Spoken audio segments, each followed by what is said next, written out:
आज की कहानी की शुरुआत होगी जहाँ पे देखेंगे फाइनली सब लोग जयपुर आ गए होते हैं और सब लोग रजावत हाउस के अंदर एंटर करते हैं। जैसे ही एंटर करते तभी देखेंगे पूरा डार्क होता है और डार्क में उन लोगों को कोई आते हुए दिखाई देती है, तो वो लोग देखते हैं कि ये कोई और नहीं रानी है।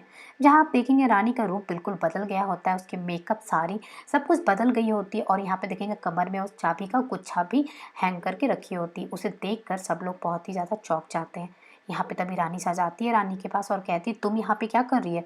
मैंने तुम्हें यहाँ आने के लिए कहा था क्या? तुम हमारे घर में क्यों आई? तो मेरी रानी कहती, मैं ना एक सैनिक की तरह हूँ जिसे ना युद्ध से डर नहीं लगता, तो मुझे भी किसी से अब डर नहीं लगता। मैं यहाँ पे इसीलिए आई हूँ और वो जो कुछ भी था ना वो सब कुछ इतिहास था, मैं यहाँ पे भविष्य लिखने के लिए आई हूँ। तभी कहती, मैं तुझे एक बात बता दूँ रानी कि वीर ने भी मुझसे कुछ वादे किए हैं। वीर ने मुझसे ये वादे किए थे कि वो रानी सा और रानी में किसी एक को चुनेगा, तो ये बात तुम जान लो। तभी रानी कहती, ये तो बात बिल्कुल सही है रानी सा, लेकिन आपने ना थोड़ी देर कर दी, क्योंकि उससे पहले ना डॉक्टर साहब ना मुझसे वादा कर चुके हैं कि वो मेरा साथ कभी नहीं छोड़ेंगे। तब यहाँ पे रानी ये बात सुनती है रानी सा और चौंक जाती। तभी वीर से पूछती, वीर इसका क्या मतलब है? वीर इसका मतलब तुम मेरे ऊपर इस रानी को चुनोगे? तभी वीर कहता है कि नहीं रानी सा, ऐसी कोई बात नहीं कि मैं आपको चुनूंगा या इसको चुनूंगा। रानी सा, आप मेरे लिए जो है सो है।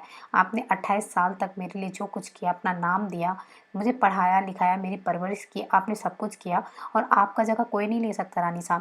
आप रानी सा हैं और आप रानी सा ही रहेंगी। आपके लिए मेरे दिल में जो प्यार है, इज्जत है, वो रहेगा ही।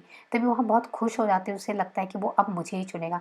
तभी वीर कहता है, लेकिन ये भी बात है कि मैं अब रानी को भी नहीं छोड़ सकता। ये बात जैसे रानी सा सुनती है, गुस्सा हो जाती है और कहती है, अगर ऐसी ही बात है तो तुम्हें एक जन को तो छोड़ना ही पड़ेगा वीर।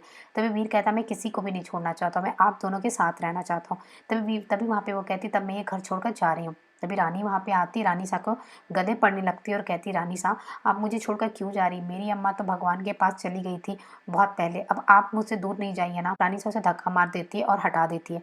रानी सा गुस्से में चली जाती है। उसके बाद देखेंगे रानी वीर को हेल्प करती है और कमरे तक लेके जा रही होती है। अब विक्रम उसे देखता है और काफी मुस्कुरा रहा था। रानी वीर को कमरे तक ले जाती है, उसे बिठा देती है और उसके बाद दोनों बातें करने लगते। तभी कहती है, आपको कुछ खाना है तो मैं लेकर आ जाती हूँ। तभी वीर कहता, नहीं रानी कहीं मत जाओ, यहीं पे बैठो। तभी रानी को वो बैठा लेता है और वहाँ पे दोनों में बातें होने लगती है और कहता, रानी आपने मुझे माफ़ कर दिया ना, अब आप मुझसे नाराज़ तो नहीं है ना? तभी कहती, नाराज़ तो मैं आपसे अभी भी हूँ।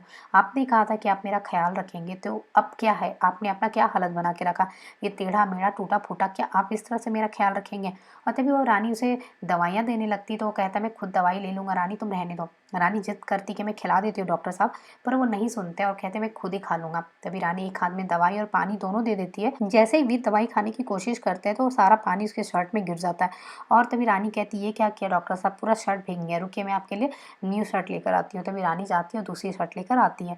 तभी वीर को शर्ट खोलने में भी काफ़ी दिक्कत हो रही होती, तभी रानी उसकी हेल्प करती है और वीर की शर्ट खोलने में हेल्प करती है और यहाँ तक उसे वो पहनाने में भी हेल्प करती है। यहाँ देखेंगे वीर बस रानी की तरफ देख रहा होता है और मन ही मन कहता, रानी आपको जो करना था आपने मेरे लिए बहुत कुछ किया।